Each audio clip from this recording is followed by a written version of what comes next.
पे ब्रेक लगा बाजीराव, तेरी कुंडली मेरे हाथ में है।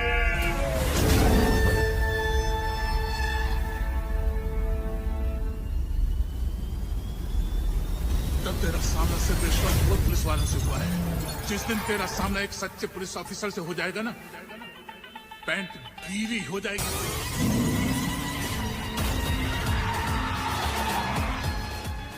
नवनीत सिकेरा को आखिर कौन नहीं जानता। वो पूरे इंडिया में इनकाउंटर स्पेशलिस्ट की तरह जाने जाते हैं।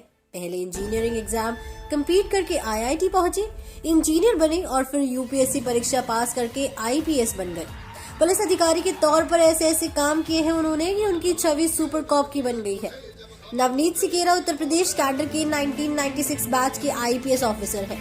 वर्तमान में वो उत्तर प्रदेश पुलिस में एडीजी के पद पर है।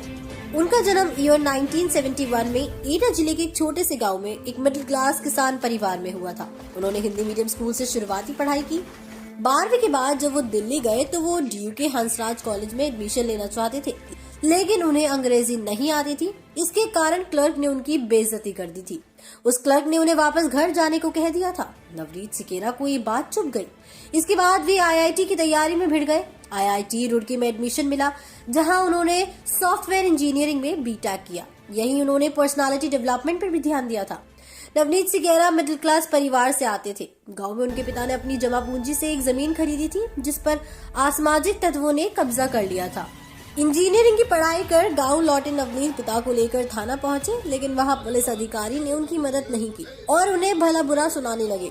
जब पिता ने बेटे का परिचय दिया कि ये इंजीनियर है, पढ़ा लिखा है, तब पुलिस वाले ने ये कह दिया कि ऐसे इंजीनियर यूं ही बेकार फिरते हैं। ये दूसरा बड़ा इंसिडेंट था जिसने नवनीत सिकेरा को अंदर से हिलाकर रख दिया। उन्होंने एमटेक करने का विचार छोड़ दिया और देश की सबसे रिस्पेक्टेड सर्विस के लिए यूपीएससी की तैयारी शुरू कर दी। शानदार रैंक के साथ यूपीएससी क्रैक करने के बाद उन्हें आईपीएस बनने का मौका मिल रहा था, लेकिन उन्होंने कलेक्टर बनने की बजाय आईपीएस बनना चुना। शुरुआती दिनों में कुछ जगहों पर ट्रेनिंग पीरियड बिताने और सेवा देने के बाद आईपीएस नवनीत मुजफ्फरनगर पहुंचे। इस शहर में कुछ आपराधिक गैंग्स ने लोगों का जीना मुश्किल कर रखा था। सिकेरा एसएसपी के तौर पर यहां पहुंचे तो उन्होंने अपनी खास टीम बनाई। इसके बाद उन्होंने एक एक करके अपराधियों का सफाया शुरू कर दिया। इसके बाद उन्हें सुपर कॉप कहा जाने लगा। मुजफ्फरनगर के बाद इनकी पोस्टिंग मेरठ में हो गई। यहाँ भी आपराधिक घटनाओं से लोग त्रस्त थे। आईपीएस नवनीत सिकेरा का नाम लोगों ने सुन रखा था और उन्हें उम्मीदें भी खूब थी। यहाँ भी आईपीएस सिकेरा ने अपराधियों पर नकेल कसना शुरू कर दिया। लोगों ने बहुत राहत महसूस की। जब यहाँ से उनका ट्रांसफर किया गया तो उनकी लोकप्रियता का आलम ही बहुत अलग था। मेरठ के बाद वो लखनऊ आए, जहाँ कुख्यात अपराधियों की गिरफ्तारी और एनकाउंटर का सिलसिला जारी था। महिलाओं की सुरक्षा के लिए विमेन पावर हेल्पलाइन 1090 की शुरुआत भी नवनीत सिकेरा की ही थी। 1.5 दशक पहले का माहौल, बदमाशों का खौफ ऐसा कि मुजफ्फरनगर के माथे पर अपराध की राजधानी का बदनुमा दाग लग चुका था। अपहरण और संगठित अपराध यहाँ की पहचान बन गए थे। हत्या, लूट और डकैती की ताबड़तोड़ वारदातें हो रही थी। इसके बाद पुलिस बदमाशों पर टूट पड़ी और जिन बदमाशों से लोग खौफ खाते थे वो पुलिस से खौफ खाने लगे। सुपर कॉप बनकर उभरे आईपीएस नवनीत सिकेरा उनकी मेरठ में तैनात आईजी नवीन सिकेरा को मुजफ्फरनगर एसएसपी के पद पर तैनाती का पत्र देते हुए कहते हैं कि इस देश में 2 राजधानी है, एक दिल्ली जहां कानून बनाए जाते हैं, दूसरा मुजफ्फरनगर क्राइम कैपिटल जहां कानून तोड़े जाते हैं। दरअसल बता दें कि आईपीएस नवनीत सिकेरा ने मुजफ्फरनगर जिले में 15 माह के कार्यकाल में बड़े बड़े इनामी और शातिर अपराधियों को मार गिराया था। उन्होंने यहां करीब 55 बड़े अपराधियों का एनकाउंटर किया था। उनकी टीम में शामिल रहे तत्कालीन भोपा एसओ विनोद सिरोही अब डीएसपी है। छपार थाना क्षेत्र के गांव बड़ला निवासी शौकीन के अलावा थाना भवन क्षेत्र के गांव कैल शिकारपुर निवासी बिट्टू और नीटू ने आपराधिक वारदात से जिले में दहशत फैलाई थी। शौकीन ने गांव के ही 2 लोगों की हत्या करने के अलावा अपहरण और हत्या की कई वारदातों को अंजाम दिया था, जिसके बाद शौकीन का एनकाउंटर हुआ था।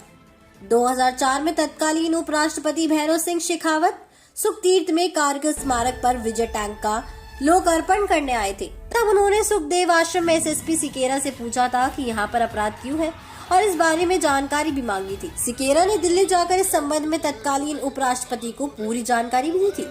यूपी पुलिस ने 24 घंटे के अंदर लखनऊ, गोरखपुर, मुजफ्फरनगर, नोएडा और कन्नौज में एनकाउंटर कर बदमाशों को दबोचा।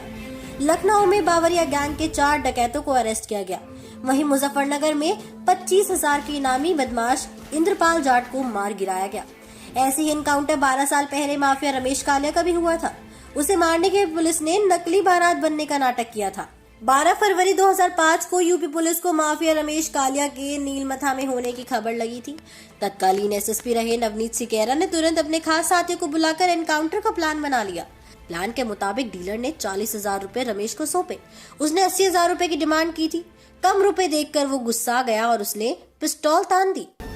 पुलिस की टीम बारातियों के वेश में पहले से मौजूद थी। उनकी साथी महिला सिपाही सुमन वर्मा दुल्हन बनी थी और चिन्हट इंस्पेक्टर ए.के. प्रताप सिंह दूल्हे के गेटअप में थे।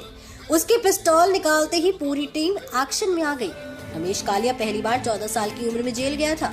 कालिया पर 22 केस दर्ज थे, जिनमें से 12 मर्डर और 10 अटेम्प्ट टू मर्डर के थे। एनकाउंटर में मारे जाने से पहले कालिया ने कांग्रेस नेता लक्ष्मी नारायण, सपा एमएलसी अजीत सिंह और चिन्हट के वकील राम सेवक गुप्ता का मर्डर किया था। यूपी के पॉपुलर आईपीएस नवनीत सिकेरा ने अब तक के करियर में 57 एनकाउंटर किए हैं। उन्होंने बताया कि रमेश कालिया को दबोचने के लिए उन्होंने 1 महीने तक प्लानिंग की थी। तो ये है नवनीत सिकेरा। ऐसे ही पुलिस वालों की बहादुरी देखने को मिल सकती है हमें सिंघम 3 में भी। तो देखते हैं अब सिंघम 3 के मेकर्स हमारे लिए क्या कुछ खास और नया लेकर आते हैं। इसी के साथ मैं अनुष्का त्यागी लेती हूँ आपसे इजाजत। बने रहिए और देखते रहिए बॉलीग्राड स्टूडियोज को। हमारी आज की राइटर है राशिका पटेल।